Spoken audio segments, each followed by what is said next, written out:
हाँ, नमस्कार to each and everyone. तो लास्ट टाइम बेटा हम डिस्कस कर रहे थे गॉस लॉ का एप्लीकेशंस।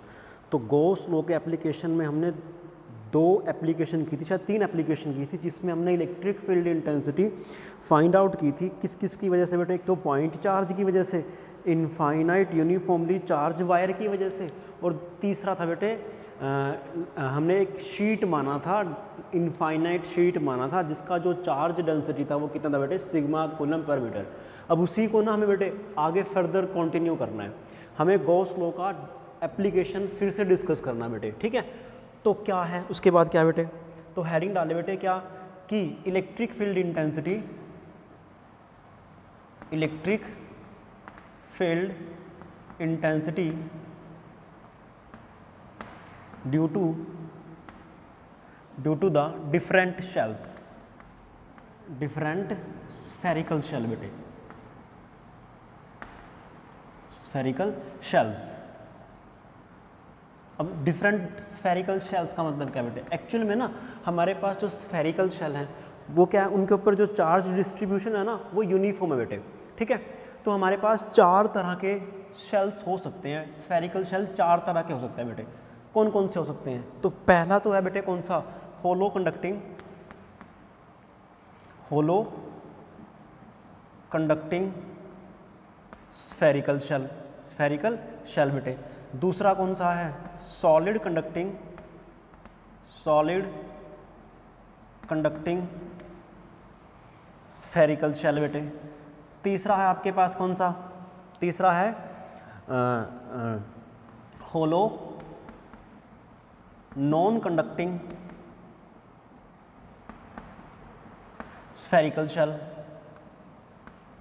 चौथा है आपके पास कौन सा बेटे? Solid non conducting spherical shell. अब बेसिकली ध्यान से देख बेटे, यहाँ पे मैंने वर्ड यूज़ किया कंडक्टिंग, कंडक्टिंग, यहाँ पे यूज़ किया नॉन कंडक्टिंग, नॉन कंडक्टिंग बेटे, ठीक है। अब आपको मालूम है कि जो कंडक्टर होता है ना बेटे, बेसिकली कंडक्टर की एक प्रॉपर्टी होती है। क्या प्रॉपर्टी होती है? कि आप अगर उसके ऊपर लार्ज चार्ज दोगे ना तो वो सारा का सारा चार्ज उसके सरफेस के ऊपर आ जाता है। किसके ऊपर आता है बेटे? वो सरफेस के ऊपर आ जाता है। कैसे? सपोज कर कि आपने होलो कंडक्टिंग स्फीयर ले लिया, ठीक है। तो जैसे आपने इसको होलो कंडक्टिंग स्फीयर लिया, आपने उसके ऊपर लार्ज अमाउंट में चार्ज दे दिया। अब ये क्या बेटे? एक स्फेरिकल शेल है जिसका रेडियस कितना बेटे? r है। अब ये अंदर से खाली है, अंदर से क्या बेटे? खाली है। तो जैसे ही आप इसके ऊपर चार्ज दोगे तो चार्ज देते ही वो सारा का सारा चार्ज क्या आएगा बेटे? उसके सरफेस के ऊपर आ जाएगा। कैसे आएगा? उसके सरफेस के ऊपर आ जाएगा बेटे वो, ठीक है।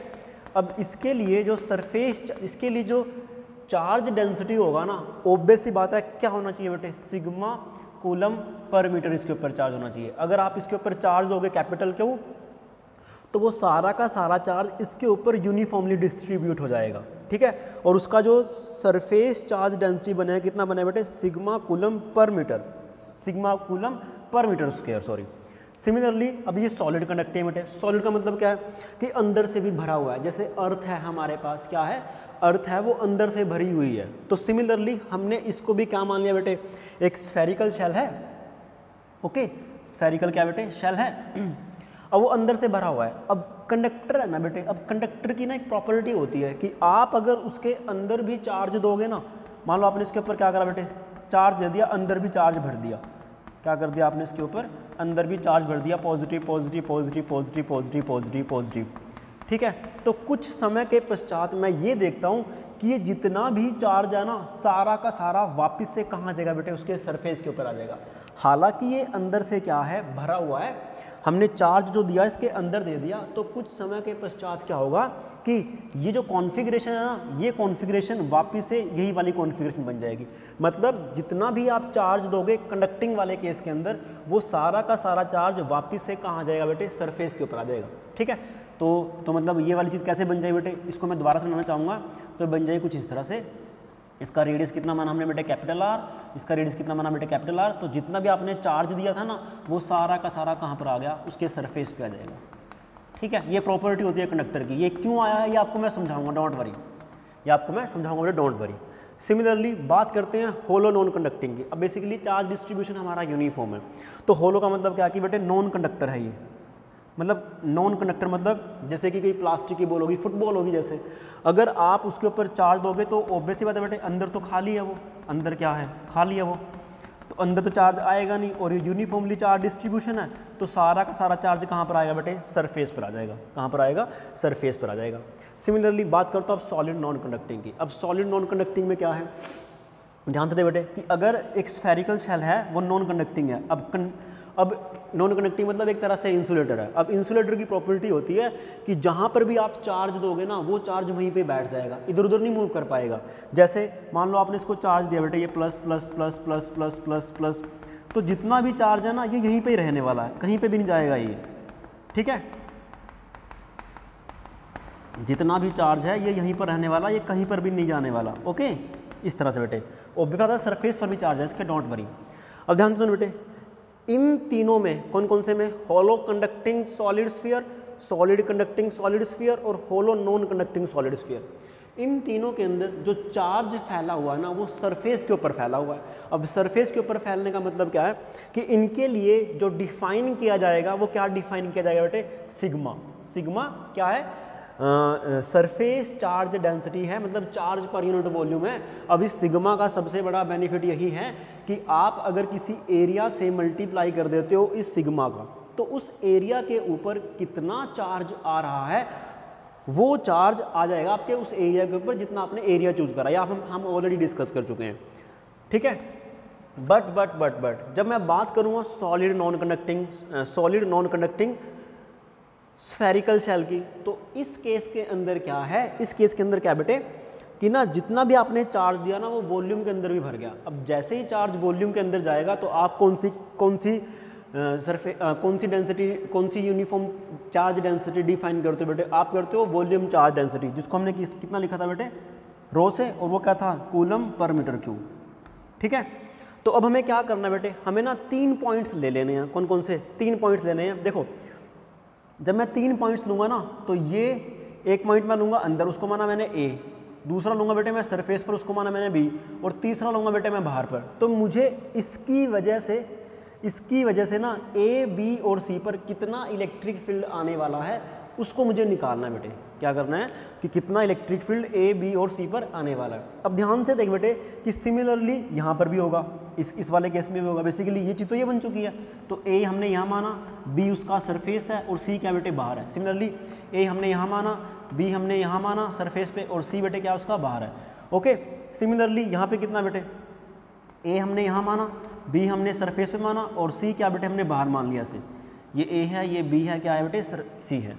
अब ध्यान से देख बेटे कि इन तीनों का, अच्छा अगर मैं इलेक्ट्रिक फील्ड की बात करता हूँ तो मेरे पास मुझे 3 जगह निकालना है, तो इसमें भी 3 जगह निकलेगा, इसमें भी 3 जगह निकलेगा, इसमें भी 3 जगह निकलेगा, और इसमें भी 3 जगह निकलेगा। तो टोटल आपको 12 फॉर्मूले याद करने हैं। बट रियलिटी क्या बेटे, इसका hollow conducting spherical shell, solid conducting spherical shell, hollow non conducting spherical shell, इनका जो चार्ज डिस्ट्रीब्यूशन है ना बेटे इन तीनों का, ठीक है, इन तीनों का वो क्या है, सेम है। वो क्या बेटे, सेम है। तो इसका मतलब ये है कि इनकी वजह से जो इलेक्ट्रिक फील्ड आएगा ए पर, बी पर और सी पर वो बराबर आएगा।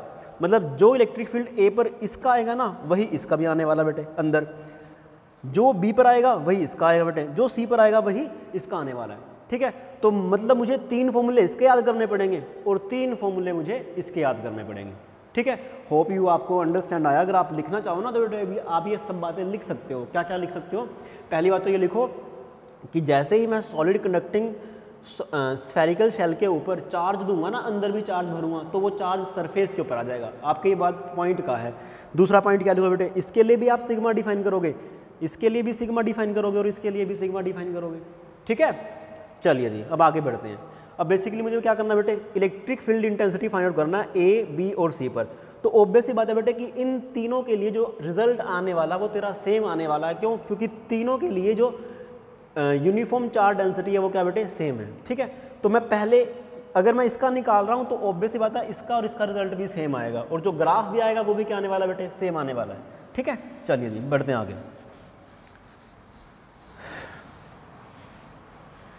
ध्यान से बेटे, अगर मैं बात करता हूँ, आपको मालूम है कि जो गॉस लॉ वो क्या कहता है बेटे, integration of E dot D S जो होगा वो किसके बराबर होगा, वो होगा बेटे क्यू इन डिवाइड बाय में एप्सिलॉन नॉट। ठीक है, अब ध्यान से देख बेटे कि अगर मैं निकालना चाहता हूँ ई ए पर, कहाँ पर, ई ए पर, तो आप क्या करो, वहाँ पे गॉसियन सरफेस ड्रॉ कर लो। जिस पॉइंट पर आप निकालना चाहते हो, मैंने आपको पहले भी समझाया था कि उस पॉइंट पर आप क्या करो बेटे, गॉसियन सरफेस ड्रॉ कर लो। जैसे ही आप गॉसियन सरफेस ड्रॉ करोगे, क्या करोगे बेटे, गॉसियन सरफेस ड्रॉ करोगे, तो ध्यान से देख बेटे कि ये वाला क्या मान लो बेटे आप, एरिया वेक्टर, उसका क्या है वो एन कैप बाहर की तरफ है, सिमिलरली एन कैप बाहर की तरफ है, ऑब्वियस बात है। अब ध्यान से दे बेटे कि मुझे ई ए निकालना है, कितना निकालना है, ई ए, तो ई ए इंटीग्रेशन ऑफ बेटे कितना, E A integration of D S मतलब डी एस का मैग्नीट्यूड पूरे close surface equal to Q in कितना बेटे, क्या इस गॉसियन सरफेस ने कोई चार्ज इनक्लोज किया है, नहीं किया। अगर इस गॉसियन सरफेस ने कोई भी चार्ज इनक्लोज ही नहीं किया है तो क्यू इन कितना आया बेटे, 0 आया। तो क्यू इन 0 का मतलब क्या बेटे कि ई ए आपका कितना आएगा, ऑब्वियस सी बात है 0 आने वाला है, कितना आएगा, 0 आने वाला बेटे। ठीक है, बहुत बढ़िया। सिमिलरली अगर मुझे फाइंड आउट करना है बी पर, कहाँ पे फाइंड आउट करना है बेटे, बी पर, आप इसको उतार लो, मैं इसको रब कर रहा हूँ यहाँ से, हमने ए पॉइंट तो निकाल लिया है, अब मैं डिस्कस करना चाह रहा हूँ बेटे बी पॉइंट पर। तो जिस पॉइंट पर आपको निकालना है उसी पॉइंट पर आप क्या करो बेटे, गॉसियन सरफेस ड्रॉ कर लो। जैसे ही आप गॉसियन सरफेस ड्रॉ करोगे तो गॉसियन सरफेस उसी स्फेरिकल शेल का बन जाएगा, नहीं बनेगा ये वाला बेटे गॉसियन सरफेस। अब ध्यान से देख बेटे, ध्यान से देख कि जो चार्ज है वो इसी सरफेस के ऊपर है, बिल्कुल है चार्ज के ऊपर। तो मैं क्या करूँगा भाई साहब कि यहाँ पे आया बेटे डी एस वेक्टर आया, और डी एस वेक्टर है उसका जो यूनिट वेक्टर है वो कैसे है बेटे, वो बाहर की तरफ है, एन कैप ऐसे है वो।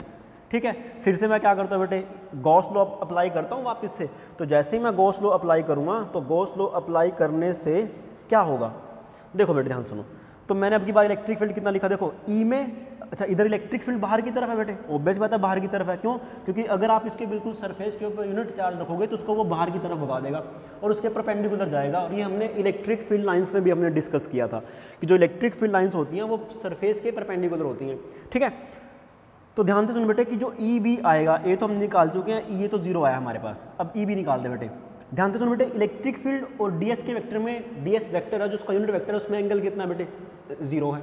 अगर 0 है तो E D S into cos of 0 तो बनेगा वो, मैं लिख देता हूँ कोई बात नहीं, इंटीग्रेशन और बेटे ई का मैग्नीट्यूड ई, सिमिलरली डी, पहले यहाँ लिखता हूँ ई डॉट डी एस का मैग्नीट्यूड डी एस और उसका यूनिट वेक्टर बेटे एन।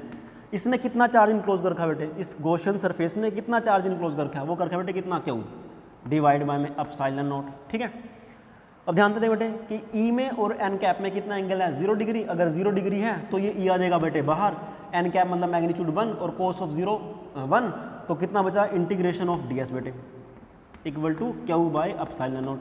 अब ध्यान से देख, ये जो तूने इंटीग्रेशन करा ना, किसका करा बेटे, इस डी एस का। तो ध्यान से देख बेटे, D S D S D S D S D S D S जब तू जोड़ेगा तो बेसिकली तेरे पास वो क्या आ जाएगा, वो तेरे पास क्या आएगा बेटे, वो तेरे पास इसका पूरे का सरफेस एरिया आ जाएगा। तो कितना है बेटे, वो आया ई बराबर, सॉरी ई इंटू उन सभी डी एस को जोड़ने के बाद कितना आंसर आया, 4 पाई, इसका रेडियस कितना बेटे, कैपिटल आर स्क्वायर, तो कैपिटल आर स्क्वायर बराबर क्यू बाई एप्सिलॉन नॉट। ठीक है, तो कितना आंसर आया बेटे, ई बराबर q upon 4 pi epsilon naught into R square 1/4 pi epsilon naught को लिखता बेटे कितना, k capital Q divide by में कैपिटल आर स्क्वायर।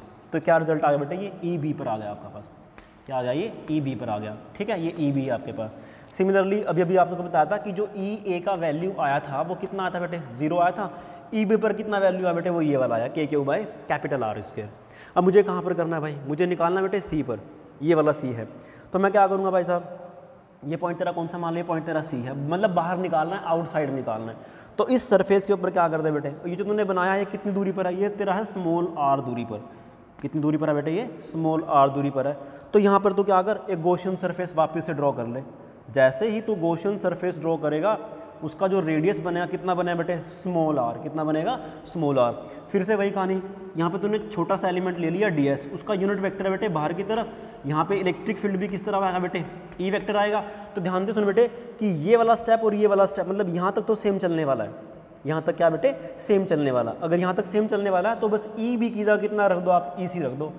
तो E C integration of D S equal to Q in divide by में epsilon naught. ध्यान से देख बेटे EC, अभी जो ये जो क्लोज सरफेस एरिया है वो कौन सा बेटे, गॉसियन सरफेस है। तो गॉसियन सरफेस तो आपका ये वाला है, इस गॉसियन सरफेस का जो एरिया आएगा वो कितना आने वाला बेटे 4 पाई, इसका रेडियस कितना बेटे स्मॉल r, तो कितना आया 4 पाई स्मॉल r स्क्वायर। क्यों इन कितना तेरे पास कैपिटल क्यू, क्योंकि इस गॉसियन सरफेस ने कितना चार्ज इनक्लोज किया अपने अंदर, कैपिटल क्यू, तो कैपिटल क्यू डिवाइड बाय में एप्सिलॉन नॉट बेटे। तो EC किसके बराबर आया है, वो आया बेटे Q over 4 pi epsilon naught, 4 pi epsilon naught small r square आ गया। इसको लिख सकता हूँ K capital Q divide by में स्मॉल r स्क्वायर। अब चेक कर, अगर तेरे पास एक पॉइंट चार्ज है बेटे, क्या है, एक पॉइंट चार्ज है Q, उससे स्मॉल r दूरी पर कितना इलेक्ट्रिक फील्ड इंटेंसिटी आता है, वो आता है बेटे K capital Q divide by में स्मॉल r स्क्वायर, यही आता है ना। ध्यान से देख, ये वाला रिजल्ट और ये वाला रिजल्ट क्या है, सेम है। क्या ये वाला रिजल्ट सेम है बेटे। अगर ये वाला रिजल्ट और ये वाला रिजल्ट सेम है तो इसका ये मतलब बनता है कि अगर आप किसी स्फेरिकल शेल के बाहर इलेक्ट्रिक फील्ड इंटेंसिटी निकालोगे ना, तो वो स्फेरिकल शेल तेरा एक पॉइंट चार्ज की तरह बिहेव करना शुरू कर देगा। ऐसा वो क्यों करेगा, क्यों, क्योंकि भाई साहब जो इलेक्ट्रिक फील्ड इंटेंसिटी आ रहा है पॉइंट चार्ज की वजह से, वो और इस स्फेरिकल शेल के बाहर जो इलेक्ट्रिक फील्ड इंटेंसिटी आ रहा है वो दोनों के आ रहे हैं, सेम आ रहे हैं। इसका मतलब बनता है कि आप क्या कर सकते हो, आप इसको क्या कर सकते हो बेटे, इस स्फेरिकल शेल को ना क्या मान सकते हो आप, बेसिकली इसको आप मान सकते हो पॉइंट चार्ज। क्या मान सकते हो बेटे, पॉइंट चार्ज भी मान सकते हो इस चीज़ को, ठीक है। तो होप, मुझे लगता है कि आपको कॉन्सेप्ट समझ में आया होगा। और अगर मैं इसका डायग्राम बनाने की कोशिश करता हूँ कि देखो कैसे बेटे, एक स्फेरिकल शेल था हमारे पास, तो ये पॉइंट लिख लेना बेटे, क्या कि अगर आप पॉइंट बाहर लेते हो ना तो वो पॉइंट चार्ज की तरह एक्ट करेगा। तो मैंने स्फेरिकल शेल बनाया था कुछ इस तरह से बेटे, देख ध्यान से सुन, ये उसका रेडियस r था, कैपिटल R था, ये पॉइंट था A, ये पॉइंट था बेटे B, और ये पॉइंट था कितना बेटे C, ठीक है। तो E A पर कितना वैल्यू आया बेटे, वो आया 0। E B पर कितना वैल्यू आया, कितना बेटे K capital Q divide by में capital R square. E C पर कितना वैल्यू आया बेटे, वो आया कितना K capital Q divide by में स्मॉल r स्क्वायर। ऑब्वियस सी बात है, EC तेरा कम है बेटे, किससे कंपैरेटिवली, B के कंपैरेटिवली। क्यों, क्योंकि जो तेरा R है वो छोटा है, किससे कंपैरेटिवली बेटे, स्मॉल r के कंपैरेटिवली। अगर मुझे इसका ग्राफ प्लॉट करना पड़ जाए तो ग्राफ प्लॉट आप कुछ इस तरह से करोगे। ध्यान से देख, इधर मैं ले रहा हूँ E, इधर ले रहा हूँ बेटे मैं स्मॉल r। स्मॉल r क्या बेटे, सेंटर से डिस्टेंस होता है। तो जब आपका कैपिटल स्मॉल r का वैल्यू किसके बराबर होगा बेटे, कैपिटल R के बराबर होगा, तो उस टाइम जो इलेक्ट्रिक फील्ड इंटेंसिटी आएगी वो मैक्सिमम आएगी। मैक्सिमम मतलब कि कहीं ना कहीं यहाँ पर आएगी मैक्सिमम। और वो वैल्यू कितनी है बेटे, वो है आपके पास, ये वाली वैल्यू कितनी आई थी E B पर, तो कितनी आई बेटे, ये आई K capital Q divide by में स्मॉल r स्क्वायर, ठीक है। ध्यान से देख बेटे कि जब मैं स्फीयर के अंदर था ना तो इलेक्ट्रिक फील्ड इंटेंसिटी कितनी थी, 0 थी। जैसे ही मैं R पर आया तो इलेक्ट्रिक फील्ड इंटेंसिटी कितनी बन गई बेटे, ये। तो यानी कि जब तक आप अंदर हो, मतलब जब तेरा R है ना वो लेस देन कैपिटल R है, तब तक इलेक्ट्रिक फील्ड इंटेंसिटी 0 आएगी। तो मतलब यहाँ पर ऐसे आएगा, ओके, यहाँ पर ये आएगा बेटे। कब तक, जब तक तेरा स्मॉल r किसके बराबर नहीं है, कैपिटल R के। जैसे ही कैपिटल R बना तो इलेक्ट्रिक फील्ड इंटेंसिटी यहाँ जंप कर जाएगी ऐसे। उसके बाद आप बाहर जा रहे हो तो जो बाहर आता है ना E मतलब C के, मतलब EC है वो इन्वर्सली प्रोपोर्शनल किसके बेटे, R स्क्वायर के।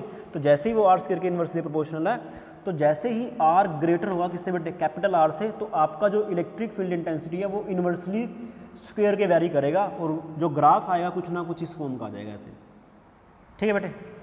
तो अब ध्यान से सुन बेटे कि हमारे पास ये जो होलो कंडक्टिंग है, सॉलिड कंडक्टिंग है और hollow non conducting spherical shell है, इन तीनों की वजह से ना जो भी रिजल्ट आते हैं बेटे वो सेम आते हैं। ग्राफ भी इवन हमारा सेम ही आता है, ठीक है। तो बेसिकली आपको ये 3 फॉर्मूले याद रखने हैं। तो 3 फॉर्मूले कैसे, कि बाहर तो ऑब्वियस ही बात है, जैसे ही आप स्फेरिकल शेल के बाहर जाओगे तो बेटे क्या बनने वाला है कि वो एक पॉइंट चार्ज की तरह बनने वाला है। और पॉइंट चार्ज की वजह से कितना होता है, K capital Q divide by में स्मॉल r स्क्वायर। सरफेस पे आओगे तो सेंटर से डिस्टेंस कितना बनना बेटे, कैपिटल R, तो K capital Q divide by में कैपिटल R स्क्वायर। और अंदर तो क्या बेटे, कोई चार्ज है ही नहीं है, तो गॉस लॉ अप्लाई करोगे कि अगर अंदर चार्ज ही नहीं है तो इलेक्ट्रिक फील्ड कितना होना चाहिए बेटे, 0 होना चाहिए।